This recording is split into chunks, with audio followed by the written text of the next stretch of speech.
Ahí estamos. 1 de octubre, nuevo encuentro junto a Søren Kierkegaard y el concepto de la angustia. Continuamos en el primer capítulo y, recapitulando un poquito, hacemos escenas del capítulo anterior. Veníamos diciendo que Søren Kierkegaard está acá, en este capítulo, haciendo como un estado del arte, ¿no? Como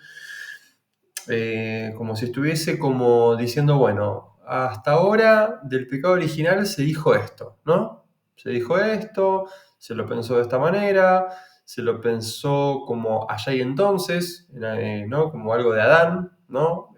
Y varias cosas más, ¿no? Haciendo como una síntesis un poco brutal, pero como para ponernos un poco en contexto, veníamos hablando de esto, ¿no? Como para situarnos un poco antes de entrar de nuevo en la lectura. Y si les parece, nos metemos de lleno en donde estábamos. Vamos a retomar un poquito. A ver, estábamos acá. Creo que ahí. Sí, ahí está. Bien. Página 66, el concepto de la angustia. Dice, todo este palmarés fantástico que acabamos de contemplar vuelve a desplegarse con cabal consecuencia en otro punto de la dogmática, a saber, en la doctrina de la reconciliación. Esta doctrina enseña que Cristo ha dado plena satisfacción por el pecado original. ¿Sí? Pero, ¿qué pasa entonces con Adán? Él trajo, desde luego, el pecado original al mundo. ¿Acaso no fue este un pecado actual en él? ¿O tendremos que afirmar que el pecado original significa lo mismo para Adán que para cualquier otro miembro de la raza? En este caso quedaría anulado el concepto. Y de no ser así, ¿fue acaso pecado original toda la vida de Adán? ¿No engendró en él este primer pecado otros pecados, es decir, pecados actuales? El yerro de la anterior perspectiva se pone aquí de manifiesto con una claridad meridiana, puesto que se ha situado a Adán tan fantásticamente fuera de la historia, que viene a ser el único que se haya excluido de la redención, ¿no? Mientras tengamos a Adán situado aparte de un modo fantástico, siempre estaremos en una confusión total respecto a este gran problema, y esto cualquiera que sea la forma de plantearlo. Por tanto, la explicación del pecado de Adán será la misma del pecado original, y no podrá valer para nada toda otra explicación que pretenda esclarecer el caso de Adán, pero no el pecado original, o al revés, que pretenda explicar el pecado original, pero no lo que a Adán atañe. La razón de esto es muy honda y constituye nada menos que la esencia de la existencia humana. Esta razón no es otra que la de que el hombre es individuo y en cuanto tal consiste en ser a la par sí mismo y la especie entera, de tal suerte que toda la especie participa en el individuo y el individuo en toda la especie. Y acá hace una llamada, dice, por eso mismo, si un individuo particular pudiera desgajarse totalmente de la especie, su exclusión modificaría al mismo tiempo toda la especie. En cambio, si un bruto quedara excluido de su especie, ésta no se alteraría en lo más mínimo. Nota del autor. Muy interesante esto que viene diciendo acá, ¿no? De que el ser humano, por ser individuo, en su noción de ser individuo, está muy interesante esto. No es que es, hola, gallo, ahí llegó Graciano.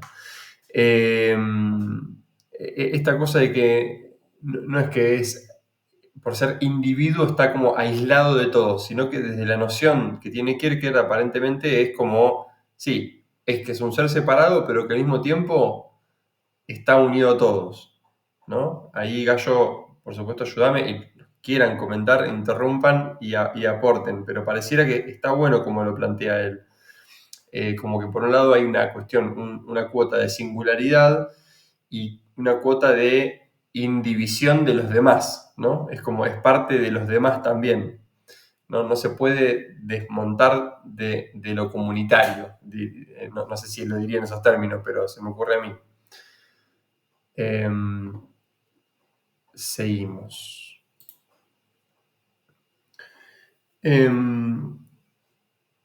Dice, voy a releer esa oración. Dice, esta razón no es otra que la de que el hombre es individuo y en cuanto tal consiste en ser a la par sí mismo y la especie entera, de tal suerte que toda la especie participa en el individuo y el individuo en toda la especie. Si no se hace hincapié en esto, entonces o caemos en la singularización numérica del pelagianismo, el socinianismo y la escuela filantrópica, o nos perdemos en lo fantástico.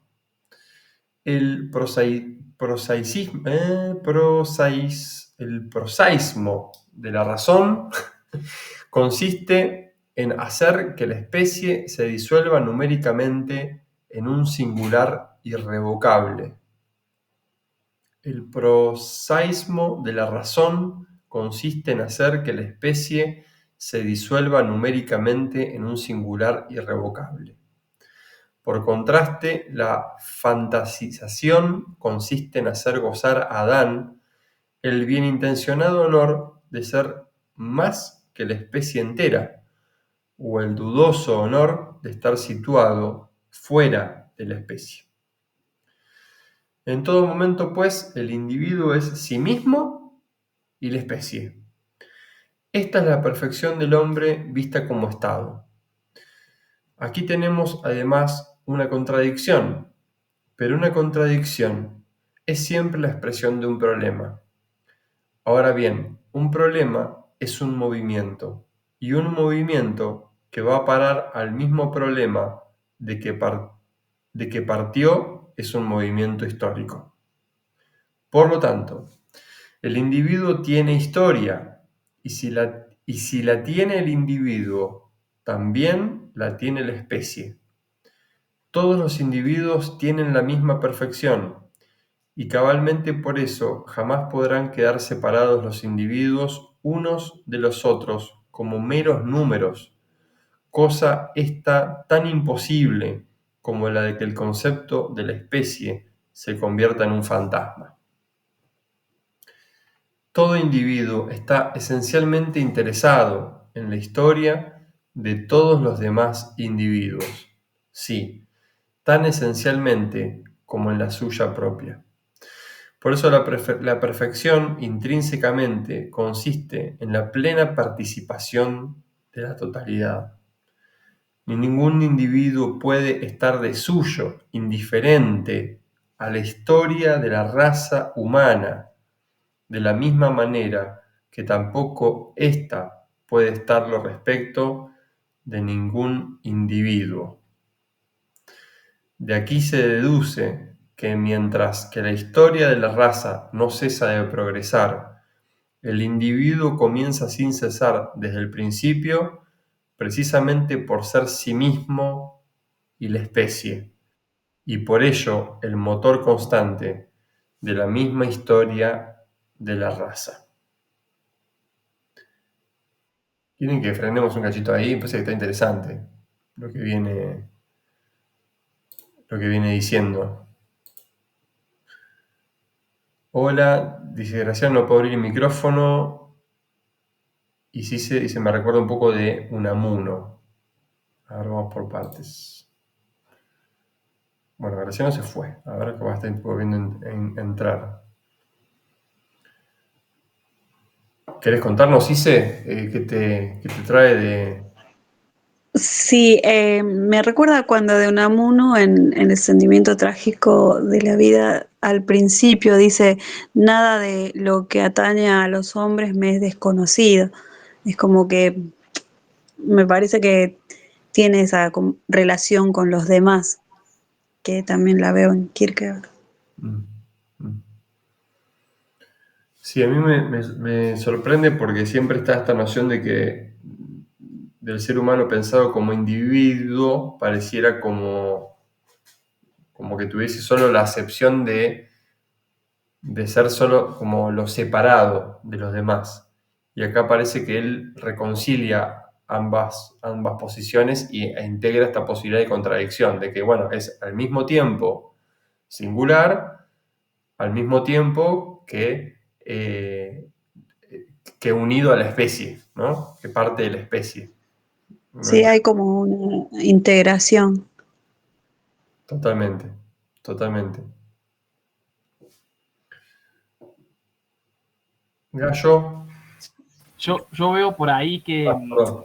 lo civil lo veo muy, sí, a la teoría aristotélica, digamos, también de la especie. Es como que es realista, me parece, este punto. Busca equilibrio. Si bien Kierkegaard es el pensador del individuo, es como que equilibra mucho ese punto y lo veo una postura muy realista. A ver, desarrollame que capaz que no sé mucho de eso. ¿Cómo sería eso? No, Aristóteles trabaja también, no lo sé en detalle, pero bueno, habla también de la especie, digamos teórico, y para mí es como que está tomando esa concepción aristotélica, digamos, y por ahí lo veo un enfoque realista, digamos, no se va como ni un extremo individualismo, pero también, digamos, resalta eh, la cuestión de la especie, digamos. No sé si me explico bien, no sé cómo explicarlo bien, pero... No sé, ahí el realismo, ¿cómo sería? ¿Qué sería el realismo? No, digamos, esta toma concepción, digamos, de la especie, de los seres vivos, digamos, en cuanto a su naturaleza y en cuanto también esa correspondencia que tiene el individuo a la comunidad, digamos, a una comunidad políticamente organizada, por ejemplo. Por ahí. Yo lo veo medio, lo relaciono con eso, digamos. Con Aristóteles. Sí, sí, sí. Bien, bien, bien. Sí, y además, Martín, Bueno, incluso, perdón. Sí, no, no, lo no, que sí, quería decir era que a mí me parece, digamos, como para destacar esto cuando él dice que se ha situado a Adán tan fantásticamente fuera de la historia que viene a ser el único que se haya excluido de la redención. Como que Kierkegaard acá Mm, quiere devolverle, en todo caso, puntualizar la singularidad de Adán como individuo y como ser humano, no ubicarlo fantásticamente fuera de la historia, mm, porque en realidad es el primer pecado y el pecado original porque lo cometió él la primera vez, pero que en realidad todo y cada uno de nosotros como pecadores también lo cometemos. Entonces acá me parece interesante eso, porque es como dejarlo, digamos, la idea esa de hacer un corte como si Adán fuera algo eh, extraordinario, fuera de lo común, cuando en realidad fue, digamos, entendido como el primer hombre, pero es el hombre, o la mujer también, por supuesto, entendida en su singularidad, que ha cometido el pecado y que todos cometemos el pecado, digamos, ¿no? Una cosa así. mm, mm, mm. Totalmente, está buenísimo. Ah, hay un comentario de José Miguel. Yo creo que la conciliación entre el individuo singular y la especie o el colectivo se está desintegrando. La singularidad se torna en aislamiento. Sí, totalmente, totalmente, José Miguel, muy de acuerdo con vos. Vivimos en una exaltación total del individualismo pensado no como Kierkegaard, como en una coexistencia de las dos, digamos, de la tensión entre lo colectivo y lo individual, sino como entre lo singular y lo colectivo, vamos a usar así, esos términos como lo usaste vos, sino entre lo singular como lo único, ¿no? Y cómo eso nos está fragmentando, rompiendo, el tejido, no nos podemos encontrar.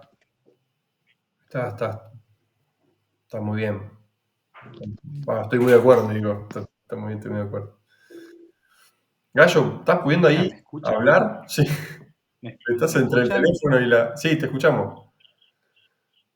Claro, estoy entre las dos cosas porque en uno puedo hablar y en el otro no. Pero salís, Pero se escucha mucho mejor. Bueno, me escuchan entonces. Te escuchamos y estás en las dos imágenes. Bueno, la Duplicado. reduplicación diría Kierkegaard. Sí, sí. Che, no, muy bueno todo lo que llegué a escuchar que se está conversando. Hay un ejercicio que está queriendo hacer el autor, que es el de revisar cuál es el lugar de Adán en relación a la especie, para pensar, vieron que el subtítulo es la reflexión del concepto de la angustia en la dirección del concepto teológico del pecado original. Entonces, acá lo que se está pensando es el concepto de pecado original. Si el pecado original es una cosa que entró por Adán, pero que se transmite, digamos, como si fuera por una esencia humana, Adán sería un individuo absolutamente extraordinario en la historia de la humanidad. No sería él sí mismo y la especie. ¿No? ¿Se entiende lo que quiero decir? Entonces, acá es muy interesante este principio de que cada ser humano es sí mismo y la especie. La profundidad del pensamiento de Kierkegaard es que él, al profundizar en el fenómeno de su propia singularidad hasta el fondo, puede explicar la especie. Me parece que ahí hay algo que hay que prestarle atención. O sea, ¿por qué la verdad, como dice en una cita muy conocida de Kierkegaard, la verdad es la singularidad? La verdad es la singularidad no porque se ingrese en una verdad relativista, subjetivista, absoluta, sino porque si yo puedo explicar el sí mismo, puedo explicar la especie, porque cada sí mismo contiene la especie, y no hay especie posible sin ese sí mismo. Ahí hay una referencia a San Agustín que hace una reflexión muy interesante sobre que cuando San Agustín reflexiona sobre la creación del ser humano, él dice, cuando se habla de las plantas se dice que se reproducen según su género y su especie. Cuando se habla de los animales se dice que se reproducen según su género y su especie. Pero cuando habla de la creación del ser humano, dice, hagámoslo a nuestra imagen y semejanza. Entonces, hay una cuestión ahí de la exterioridad pura del ser la especie, pero hay una cuestión de la interioridad absoluta que tiene que ver con el poder que fundamenta al ser humano, con el llegar a ser sí mismo. Por ahí no sé si estoy aclarando o confundiendo más, pero me parece que es muy importante esto. Hay un sí mismo en Adán, y hay en Adán también la capacidad de ser especie. No se puede pensar el pecado original como una cosa que solo le ocurrió a Adán. Creo que eso es una clave de lectura para todo lo que sigue. Por eso acá dice, ¿no? En donde quedamos, Adán es el primer hombre, él es a la vez él mismo y la especie. ¿No? Entonces, es el primer hombre. De alguna manera, entiendo, estoy planteando una clave de lectura nada más. De alguna manera, cada ser humano es el primer hombre. Hashtag todos somos Adán. Y podría ser, digamos, pero no en un sentido histórico, lo va a explicar después, no en un sentido histórico, porque en ese sentido es mucho más compleja la exterioridad, Claro. sino en un sentido del ser sí mismo, de tener que vérselas con esa condición de pecado original. Y ese tener que vérselas con esa condición solo lo puede hacer el individuo tratando al individuo. Por eso el pecado no es algo que aparezca a la especie, como quiere plantear la lectura del dogma del pecado original, sino que el pecado solo puede ser comunicado de individuo a individuo. Ahí José, claro. Bueno, acá José Miguel es donde hay quienes ven una visión ontológica en Kierkegaard. Eso es discutible, pero se puede pensar de esta manera. No en un pecado como una esencialidad, porque si fuera una esencialidad del humano, entonces pasaría a ser, como leíamos la semana pasada, una propiedad del ser humano. Y Kierkegaard va a dejar bien claro que el pecado como tal en sí mismo no es nada, es la nada el pecado. Es el estado del cual hay que salir. Pero por eso, Graciano, porque tiene que ver también con la libertad y con la elección, ¿no? Entonces, Exactamente. y un poco retomando lo que vos decías, y yo lo había planteado antes, esto de no ver a Adán como alguien extraordinario, sino de unidad al propio Adán, en ese sentido. No ubicarlo como si fuera una especie de fantasma, como dice acá Kierkegaard, ¿no? Que él es el problema que ve en la teología oficial católica y en la teología esta sistemática que habla de ciertas ramas protestantes. Es un problemón si vos ubicás a Adán fantásticamente afuera de la historia. Porque entonces, nada, no explica el concepto de pecado original. No explica nada. En cambio, él dice, el concepto ese lo explica todo, me explica a mí, explica esta angustia. Sí, y esto que resaltás, o quiero resaltar esto que decís, Graciano, de la dimensión como ontológica, que en nuestra teología, o en la teología protestante sobre todo,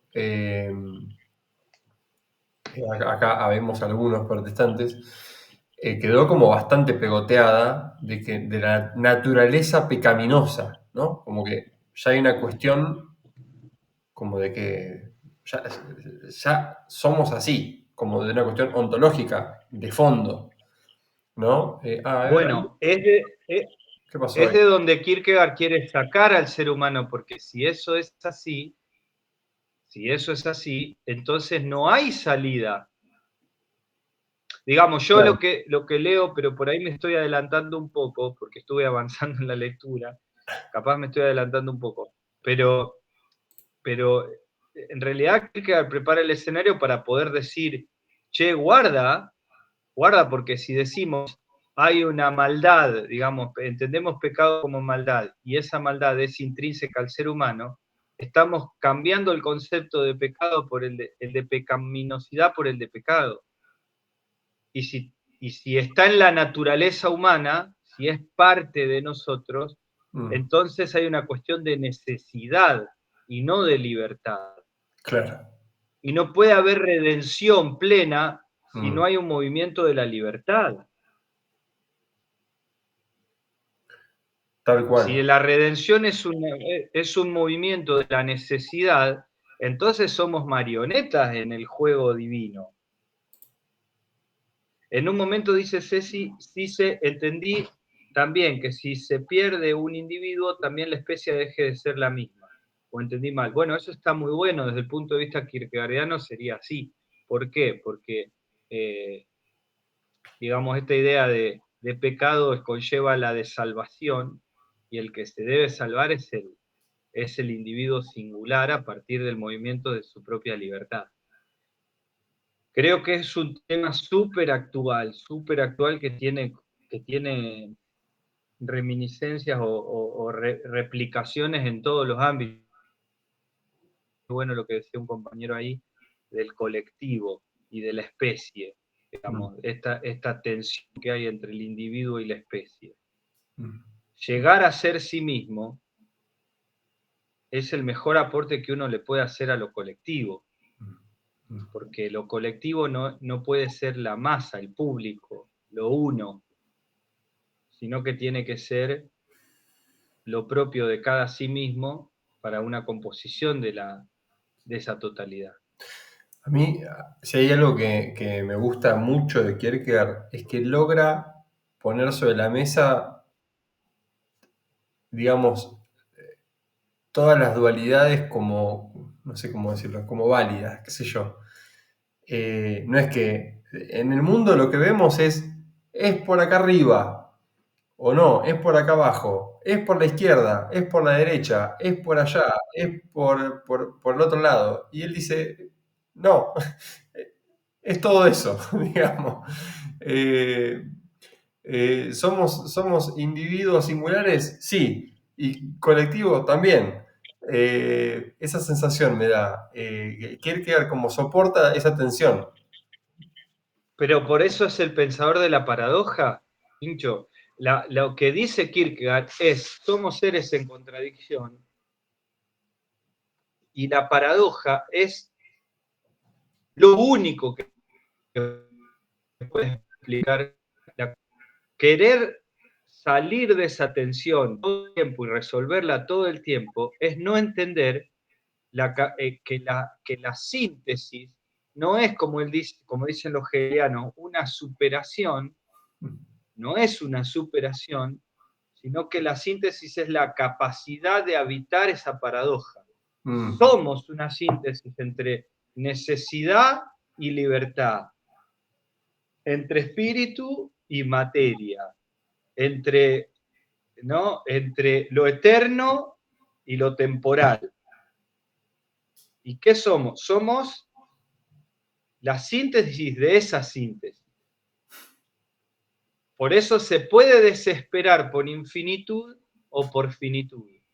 Pero esto lo va a trabajar más adelante. Esto está en el capítulo 2 y después en el capítulo 3. Yo ahí sí que no me quiero adelantar, pero sí, claramente, Tincho, el gran pensador de la paradoja, el que se anima a decir, che, ¿por qué hay tanto apuro, o mejor dicho, tanta desesperación por resolver la paradoja? Cuando mientras más libres seamos, más paradójicos seamos, vamos a hacer. Y por eso, por ejemplo, todos los pensadores del siglo XX que lo van a tomar, y por ejemplo van a tomarlo para una teoría de la creatividad, digo, porque acá hay gente a la que le interesa sobremanera la cuestión de la creatividad, va a decir, el pensamiento creativo no rechaza, integra. Vos que sos rogeriano, digamos, va a estar 100% de acuerdo con esto. Totalmente. El pensamiento creativo no rechaza, integra. ¿No? Entonces, si yo acepto la paradoja, puedo llegar a la síntesis. Y la paradoja máxima es la de la fe. La fe es necesariamente paradoja. Por eso en un momento, cuando él se refiere a Cristo, va a decir, ¿quién es Cristo? Cristo es el signo de la contradicción. Tremendo. Tremendo. Por eso es interesante, porque sin paradoja no hay posibilidad de la libertad. Perdón, recordé que lo de signo de contradicción él lo plantea en Ejercitación del Cristianismo, ¿no? Cuando habla de Cristo. Exactamente. El anticlímaco lo plantea.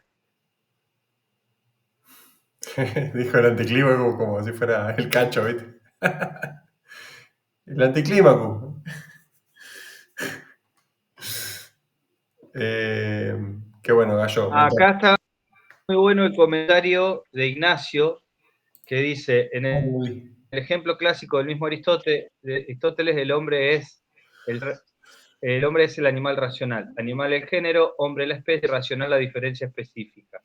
La definición de hombre, por tanto, consiste en añadir una diferencia específica o especificante al género. Entonces dice Herder, está bien, esa es la lógica, digamos, esa es bien la lógica aristotélica, una lógica que Hegel va a complejizar, pero lo que va a decir Kierkegaard es, está todo bien con la lógica, pero el que realmente explica al ser humano es la dogmática, no la lógica. Ahora, a la dogmática no se puede entrar a través de la ética, que eso hablábamos hace 2 o 3 encuentros. Y a la cuestión del pecado, que es la gran cuestión de la dogmática, no se le puede entrar por la ética, por lo menos por una primera ética. Hay que entrarle por una segunda ética. Ahora, el fenómeno solo se puede ingresar a este fenómeno por la vía de la psicología, por el concepto de la angustia, por eso el título. Bueno, no quiero ¿cómo se dice? No quiero abusar de la palabra, pero me parecía leer esto o como una clave de lectura, digamos. Acá Kierkegaard se está anticipando este problema. Che, ¿qué onda, Dan? Porque si la dogmática, tal como se entiende en el dogma oficial del catolicismo o dentro de la teología protestante, plantea el pecado original como una cosa que se transmutó vía Adán, ¿no? Como una cosa que se lleva en la sangre, entre comillas, no nos explica nada eso. Pasa a ser una condición de la naturaleza humana y entonces ya la salvación no es un hecho de libertad, sino de necesidad. Kierkegaard va a decir, eso no puede ser así. Eso es tremendo. Eso que estás hablando es central. Y le está pegando, le está dando en el clavo no con un martillo, con un yunque, porque en otro momento, yo no me acuerdo si es acá, donde él dice, ¿realmente hay salvación si es una necesidad? ¿Quisiera Dios salvar a alguien que necesita ser salvado o que elige? ¿Quiere Dios que lo necesiten o que lo elijan? Tremendo, es tremendo. Tremendo. Tremendo.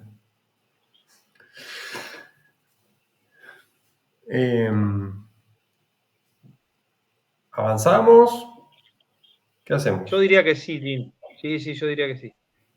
Vamos. Adán es el primer hombre.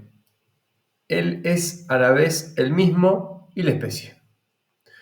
Nosotros no nos vinculamos a él en virtud de la belleza estética, ni nos asociamos con él en virtud de un sentimiento valeroso que, por así decirlo, no nos permita dejarlo en la estacada como el culpable de todo, ni tampoco es la fuerza del entusiasmo de la simpatía y la persuasión de la piedad la que nos decide a participar la culpa con él.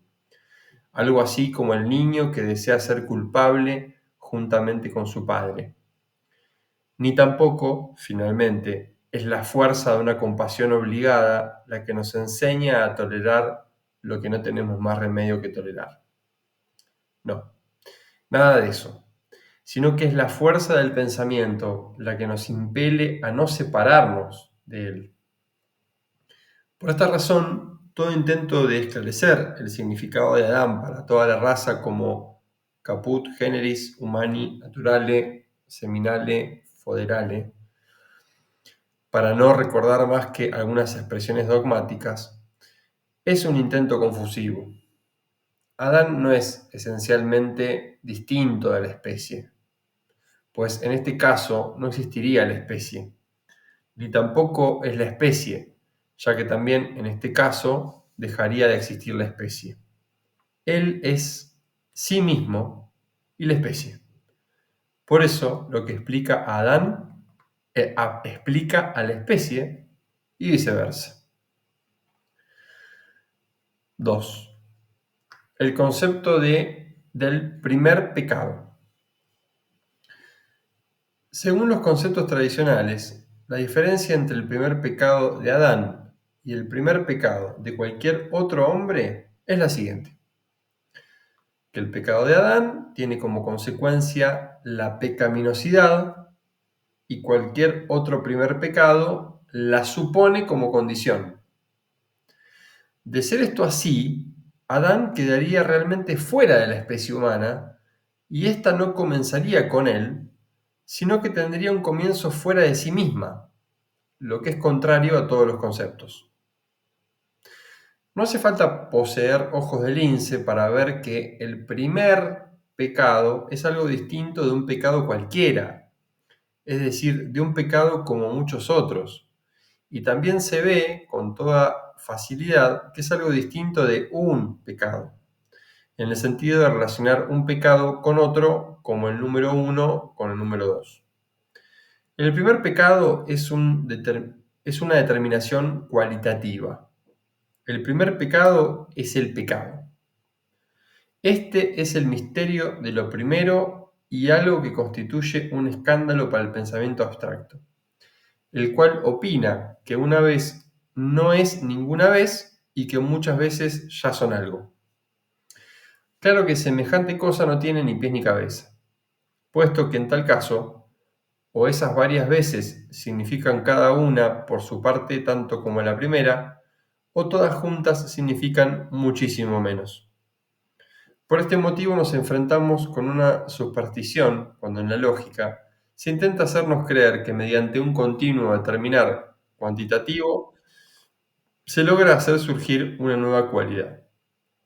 Y, por otra parte, representa una reticencia imperdonable que, después de no ocultar ciertamente que tal cosa no sucede así en absoluto, se encubran con todas las consecuencias que de ello se siguen para toda la inmanencia lógica, ya que no por eso se lo deja de incorporar afirmándolo dentro del movimiento lógico. Esto último es lo que hace Hegel, y vamos a leer esto que dice acá abajo. En general, esta tesis acerca de la relación entre la determinación cuantitativa y la nueva cualidad tiene una larga historia. Toda la sofística griega consistió realmente en no establecer nada más que una determinación cuantitativa, a lo que se debía el que no concediese mayor discriminación que la de la igualdad y la desigualdad. En la filosofía moderna, Schelling empezó por sacar partido de meras determinaciones cuantitativas para esclarecer todas las diferencias. Pero luego le echó eso mismo en la cara a Schleiermacher, que lo defendía en su tesis de doctorado. Hegel estableció el salto, pero en la lógica. Rosenkranz, en su psicología, admira a Hegel por tal motivo. En su última obra, que versa sobre Schelling, el propio Rosenkranz censura a este y vuelve a hacer el elogio de Hegel. Sin embargo, la desgracia de Hegel está precisamente en que al mismo tiempo quiera o no quiera hacer valer la nueva cualidad, puesto que pretende hacerlo en la lógica. Pero esta no tiene más remedio que adquirir una conciencia distinta de sí misma y de su significado en cuanto se reconozca ese principio. Volvemos. Bueno, dice, esto último es lo que hace Hegel. Sin embargo, la nueva cualidad aparece con lo primero, con el salto y con el carácter súbito de lo enigmático. Si el primer pecado significase numéricamente un pecado, entonces no habría historia correspondiente y el pecado no tendría historia ni en el individuo ni en la especie. Porque la condición para ello siempre es la misma, aunque no por eso la historia de la especie sea en cuanto tal la del individuo, ni la del individuo la de la especie, a no ser en la medida en que la contradicción nunca deja expresar el problema. El pecado vino al mundo por el primer pecado. Esto se ha de afirmar cabalmente de la misma manera del primer pecado de cualquier hombre posterior a Adán. Es decir, que por él viene el pecado al mundo. Afirmar que éste no existía antes del primer pecado de Adán equivale en relación con el primer con el pecado mismo, a hacer una reflexión completamente incidental e impertinente, que no puede arrogarse en modo alguno la significación o el derecho de engrandecer el pecado de Adán o empequeñecer el primer pecado de cualquier otro hombre.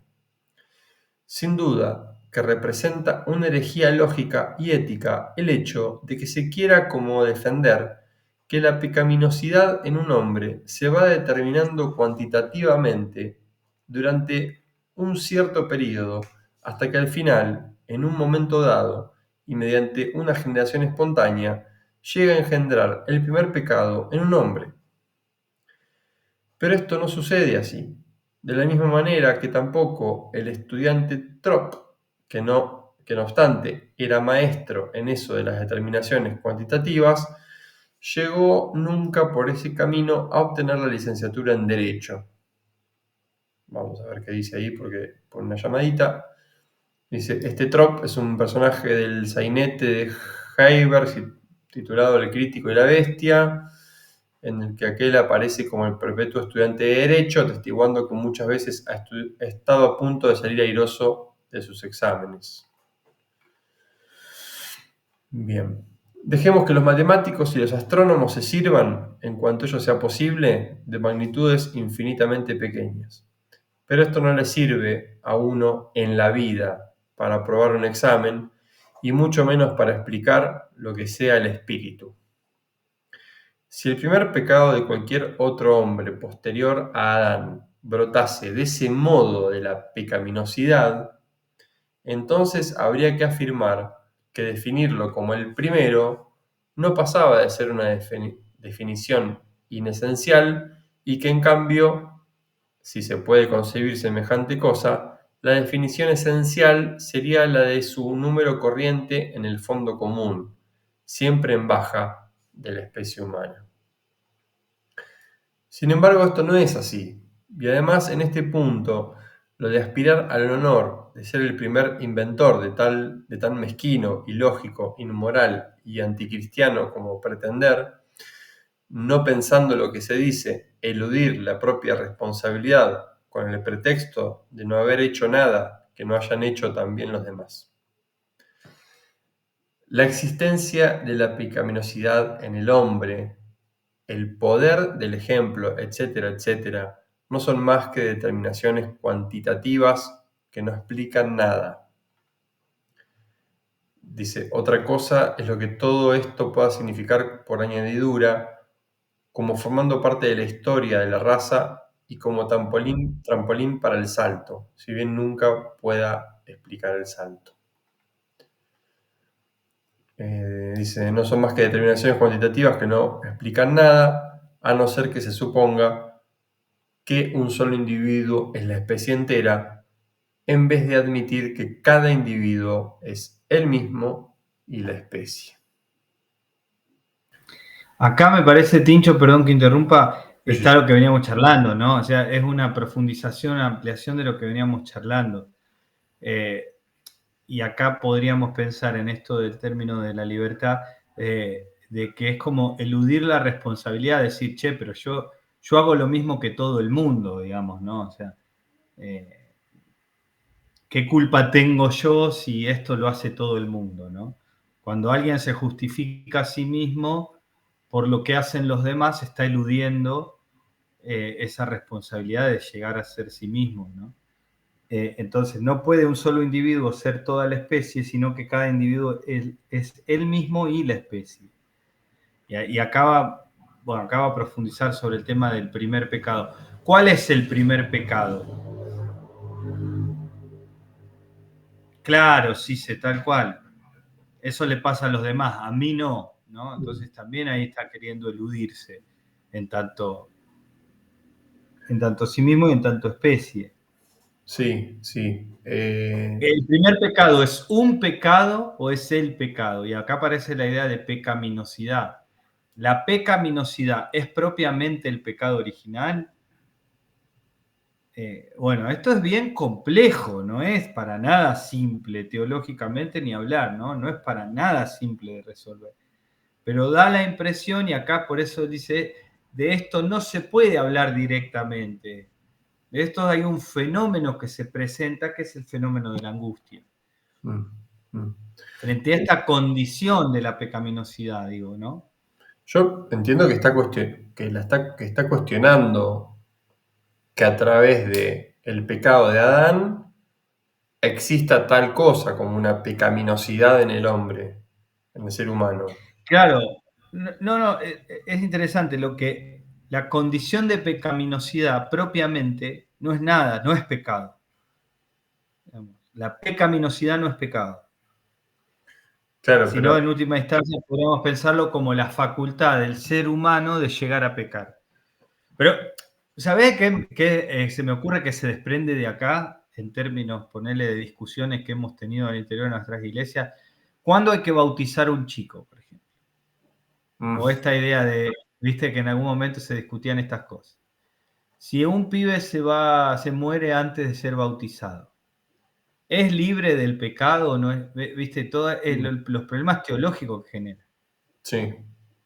Un niño, ¿cuándo peca por primera vez? ¿Hay una primera vez en la que un niño peca y deja de ser inocente? No, entonces son esos problemas. Viste, también en la mirada rigorista por ahí decía, no, está pecando. ¿Y cuál es el pecado? ¿Hacer tal o cual cosa es pecado? Sí. Como si el pecado fuera una cuestión de juicio moral. Exacto, sí, exacto. Ahora, esa visión cuantitativa no explica la cualidad. Para que aparezca la cualidad se da el salto. En Hegel ese salto es un salto que da la lógica. En Kierkegaard ese salto es el salto que da la fe. Porque lo contrario del pecado no es la virtud, sino la fe.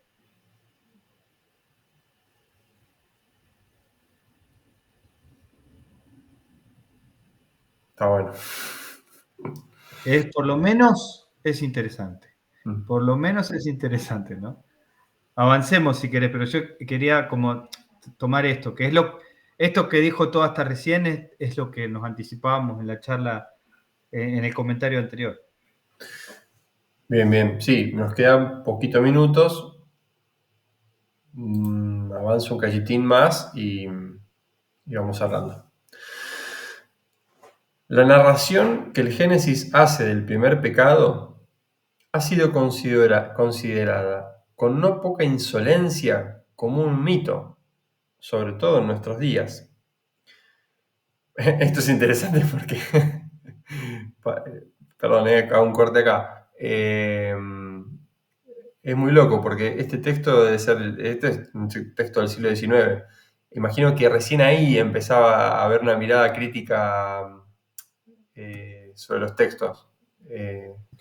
Sí, ahí aparece la crítica textual, toda la teología alemana de la revisión del texto bíblico literal, de todo el movimiento liberal, que es la posición que empezó a adoptar la iglesia oficial danesa, con esa visión más liberal, y por eso él dice que es insolente tratar al texto así.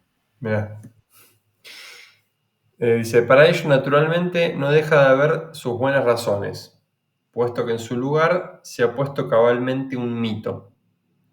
Por cierto, un mito bien mediocre, ya que cuando la inteligencia cae en lo mítico, difícilmente se puede esperar otra cosa fuera de la charlatanería. Aquella narración genesíaca es la única concepción del asunto que encierra consecuencia dialéctica. En realidad, todo su contenido se concentra en esta proposición. El pecado vino al mundo por medio de un pecado. De no ser así, el pecado habría aparecido como algo fortuito, que no admitía ninguna explicación.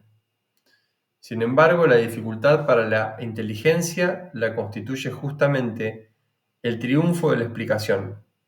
Esa es su profunda consecuencia, según la cual el pecado se presupone a sí mismo y viene al mundo de tal manera, ya que está supuesto en cuanto existe.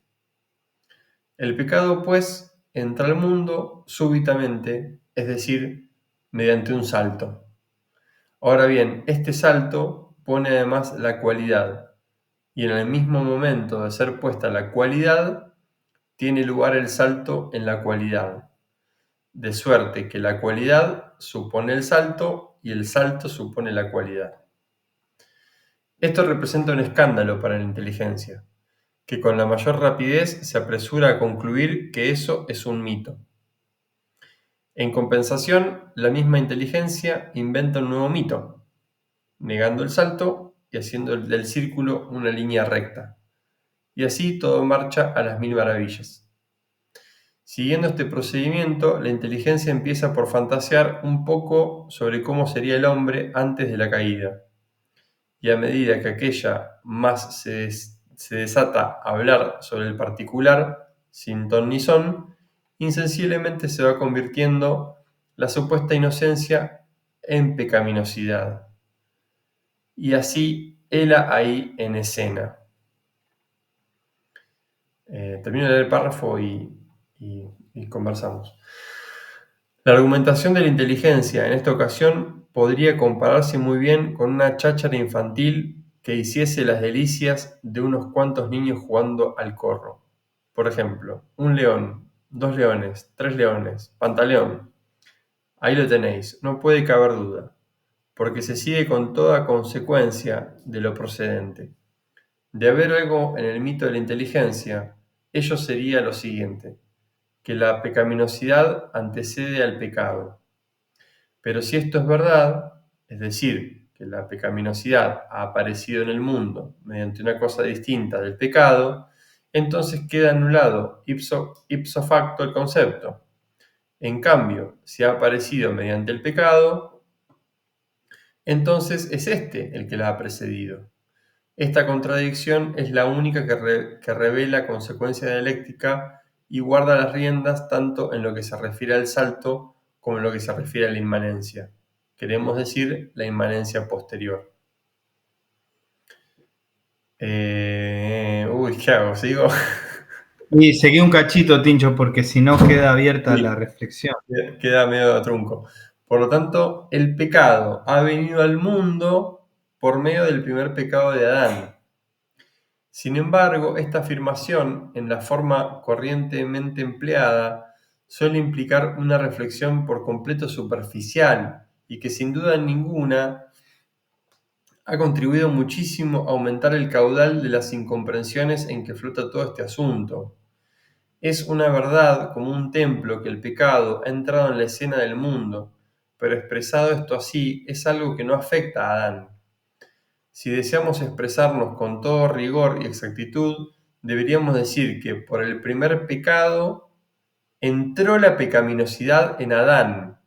Esto está interesante. Si deseamos expresarnos con todo rigor, deberíamos decir que por el primer pecado entró la pecaminosidad en Adán. De ningún hombre posterior se nos ocurre afirmar que por su primer pecado haya venido la pecaminosidad al mundo. Si bien esta, a pesar de todo, viene de un modo análogo por medio de este primer pecado, de un modo que no es esencialmente distinto. Por eso, lo exacto y riguroso sería afirmar que solamente hay pecaminosidad en el mundo en cuanto es